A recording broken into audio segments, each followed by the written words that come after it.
नमस्कार दोस्तों, नमो भारत न्यूज़ में आपका स्वागत है। दोस्तों, भारत दुनिया की सबसे बड़ी आर्थिक शक्ति बनना चाहता है, मगर उसकी राह में सबसे बड़ा जो अड़ंगा है वो अमेरिका नहीं चीन है, क्योंकि उसने अपने यहाँ स्किल्ड लेबर की फौज तैयार कर रखी थी, जिसके लिए उसने आज से 60 से 65 साल पहले ही तैयारी कर ली थी, जिसका फल वो आज खा रहा है। अगर हमारे पुराने नेता भी सचेत रहे होते तो आज भारत चीन से कहीं आगे होता और दुनिया भर की मैन्युफैक्चरिंग भारत में हो रही होती। इसके अलावा एक और बहुत बड़ी समस्या है भारत में, और वो है इस्लामिक देशों से मिलने वाले तेल पर निर्भरता, जिसके चलते हर साल करोड़ों डॉलर भारत से विदेश में चले जाते हैं और भारत की अर्थव्यवस्था पर इसका नेगेटिव असर पड़ता है। मगर 2014 में सत्ता में आते ही मोदी जी ने इन सब की तैयारी शुरू कर दी थी, जो कांग्रेसी कभी सोच भी नहीं सके।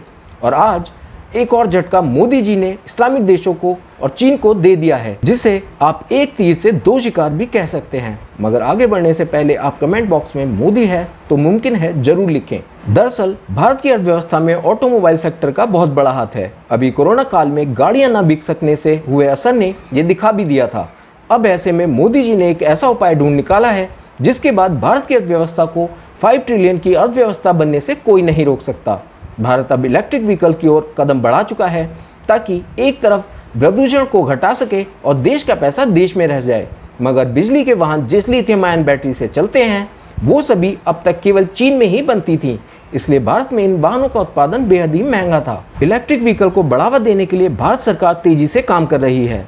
केंद्रीय सड़क परिवहन एवं राजमार्ग मंत्री नितिन गडकरी का कहना है कि इलेक्ट्रिक व्हीकल में इस्तेमाल होने वाली 81% लिथियम आयन बैटरी स्वदेश में निर्मित होती है। सरकार मेड इन इंडिया पर काफी जोर दे रही है। दरअसल केंद्रीय मंत्री नितिन गडकरी के अनुसार प्रौद्योगिकी और हरित ईंधन में तेजी से प्रगति से इलेक्ट्रिक ऑटोमोबाइल की लागत में कमी आएगी। केंद्रीय सड़क परिवहन और राजमार्ग मंत्री नितिन गडकरी ने आगे ये कहा कि अगले 1 साल में इलेक्ट्रिक व्हीकल की कीमत पेट्रोल वाहनों के बराबर हो जाएगी, यानी सरकार इस पर जोर शोर से काम कर रही है। केंद्रीय मंत्री नितिन गडकरी ने यह भी कहा, लिथियम आयन बैटरी की कीमत में तेजी से कमी आ रही है। हम zinc ion, aluminium ion, sodium ion battery को विकसित कर रहे हैं। अधिकतम 2 साल में electric scooter, car, auto rickshaw की कीमत पेट्रोल से चलने वाले स्कूटर, कार, ऑटो रिक्शा के बराबर होगी। केंद्रीय मंत्री ने जानकारी दी कि प्रभावी स्वदेशी ईंधन को स्थानांतरित करने की जरूरत है। इलेक्ट्रिक ईंधन जल्द वास्तविकता बन जाएगा। इससे प्रदूषण के स्तर में कमी आएगी। भारत ही नहीं, पूरी दुनिया भर में प्रदूषण एक बड़ी चुनौती के रूप में सामने आया है। आपको बता दें, नितिन गडकरी और उनका मंत्रालय लगातार परिवहन व्यवस्था को सुधारने और प्रदूषण स्तर को कम करने पर काम कर रहे हैं। ईवी को बढ़ावा देने की सरकार की नीति क्या है? गडकरी ने बताया कि ईवी पर जीएसटी की दर सिर्फ 5% है। ऊर्जा के दूसरे विकल्पों पर भी ध्यान दिया जा रहा है। ग्रीन हाइड्रोजन भविष्य का ईंधन है और यूरोपीय देशों में इसका इस्तेमाल तेजी से हो रहा है। तो वहीं कांग्रेस सदस्य जयराम रमेश के पूछने पर कि पेट्रोल और डीजल वाहनों को अगले कुछ साल में हटाने को लेकर सरकार की क्या नीति है, इस पर केंद्रीय मंत्री ने जवाब दिया कि सरकार ने इस मसले के हल के लिए स्क्रैपिंग नीति शुरू की है। आर्थिक लाभ और पर्यावरण अनुकूलन को देखते हुए लोग खुद ही इलेक्ट्रिक वाहन को तरजीह देने लगेंगे। पेट्रोल और डीजल वाहनों को हटाने का कोई लक्ष्य तय नहीं किया, लेकिन अगले 3 साल में पूरा परिदृश्य बदल जाएगा। इसलिए कर्नाटक के मंड्या जिले में करीब साल भर की खोजबीन और शोध के बाद ये पता चल गया है कि वहां पर 1600 टन लिथियम अयस्क मौजूद है। मंड्या के मालरगाला अल्लापटना क्षेत्र में ये स्रोत मिला है। आपको बता दें, लिथियम के स्रोत की ये जानकारी भारत सरकार ने 12 मार्च 2020 को राज्यसभा में साझा की थी। क्या आपको इस बात की जानकारी है कि भारत सरकार को लिथियम की इतनी आवश्यकता क्यों है? आपको हम इसकी वजह से रूबरू करवाते हैं।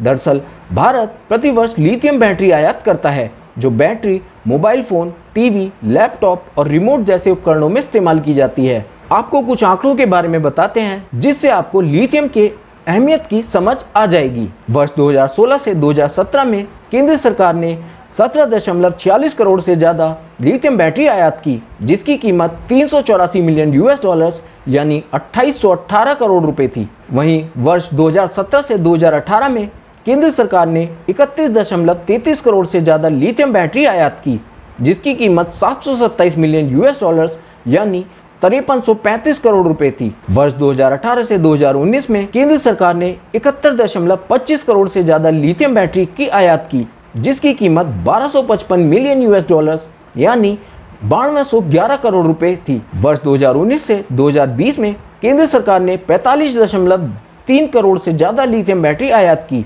जिसकी कीमत 929 मिलियन US डॉलर यानी 6820 करोड़ रुपए थी। आपको बता दें, lithium ion battery space technology में काफी अधिक इस्तेमाल की जाती है। भारत में लिथियम का जो अयस्क मिला है वो लेपिडोलाइट, स्पोड्यूमिन और एम्बिक्लोनाइट है। अब आपको ये भी बता देते हैं कि देश के किन हिस्सों में लिथियम के स्रोत मिलने के आसार हैं। छत्तीसगढ़ कोरबा जिले का काठगोड़ा गढ़हटारा क्षेत्र में लिथियम के स्रोत मिलने के आसार हैं। हिमाचल प्रदेश किन्नौर जिले के नागौर ग्रेनाइट इलाके में लिथियम के स्रोत मिलने के आसार हैं। बिहार नवादा जिले के पिछली मेघहटारी क्षेत्र में, जमुई जिले के हरणी, कलवाहटी, छरकापतल और परमनिया तेतरिया इलाके में लिथियम के स्रोत मिलने के आसार हैं। राजस्थान सिरोही जिले के सिबा गांव इलाके में लिथियम के स्रोत मिलने के आसार हैं। मेघालय ईस्ट खासी हिल्स जिले के उमलिंगपुंग ब्लॉक में लिथियम के स्रोत मिलने के आसार हैं। झारखंड कोडरमा जिले के धोराकोला कुशहना इलाके में लिथियम के स्रोत मिलने के भी आसार हैं। इसके अलावा मध्य प्रदेश, उड़ीसा, केरल और तमिलनाडु में भी लिथियम खोजने की तैयारी की गई है।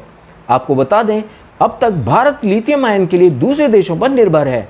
फिलहाल लिथियम के सबसे बड़े स्रोत देशों में Bolivia, Argentina, Chile, America, Australia, चीन के अलावा कई अन्य देश शामिल हैं। लिथियम आयन बैटरी का इस्तेमाल ढेर सारे उपकरणों में किया जाता है। खास तौर पर इलेक्ट्रिक गाड़ियों, सैटेलाइट्स और अन्य इलेक्ट्रॉनिक वस्तुओं में इसका प्रयोग किया जाता है। साथ ही दवाइयों के प्रोडक्शन में भी इसका उपयोग होता है। मेडिकल इंडस्ट्री में लिथियम का काफ़ी अधिक उपयोग किया जाता है। हाल ही में ये बात सामने आई थी कि भारत अब चीन पर से अपनी निर्भरता पूरी तरह से खत्म करने की तैयारी कर रहा है। भारत ने अर्जेंटीना की एक कंपनी के साथ लिथियम को लेकर डील कर ली है। अब तक भारी मात्रा में लिथियम का आयात चीन से किया जा रहा था। ऐसे में उम्मीद जताई जाने लगी है कि भारत अर्जेंटीना करार से चीन का दबदबा खत्म करने की तैयारी में है। भारत की पहली लिथियम रिफाइनरी गुजरात में स्थापित करने का प्लान है, जिसके लिए मणिकरण पावर लिमिटेड 1000 करोड़ रुपए का निवेश करने वाली है। मणिकरण पावर लिमिटेड सबसे बड़ी नवीकरणीय ऊर्जा कंपनियों में से एक है। दुनिया के सबसे अमीर व्यक्ति स्पेस एक्स और टेस्ला कार कंपनी के मालिक एलन मस्क की चाहत है कि वो अपनी इलेक्ट्रॉनिक कारों में बैटरी लगाने के लिए अमेरिका में ही लिथियम के खदान को खरीद लें। लिथियम की अहमियत इस वक्त पूरी दुनिया समझ रही है। यही वजह है कि भारत ने इसकी खोज को काफ़ी गंभीरता से लिया है। आपको बता दें, भारत ने ये लक्ष्य निर्धारित किया है कि वर्ष 2030 तक देश में इलेक्ट्रिक वाहनों की संख्या 30% तक बढ़ा दी जाए। जानकारी ये भी है कि इसमें 80% दोपहिया वाहन के विकास का प्लान है। लिथियम एक दुर्लभ खनिज है। अगर भारत में इसकी खोज पूरी तरह से सफल हो जाती है तो विश्व में हिंदुस्तान की ताकत में बड़ा इजाफा होगा। वीडियो को लाइक, सब्सक्राइब और शेयर करना ना भूलें। अपने विचारों को कमेंट बॉक्स में लिखकर हम तक जरूर पहुंचाइए।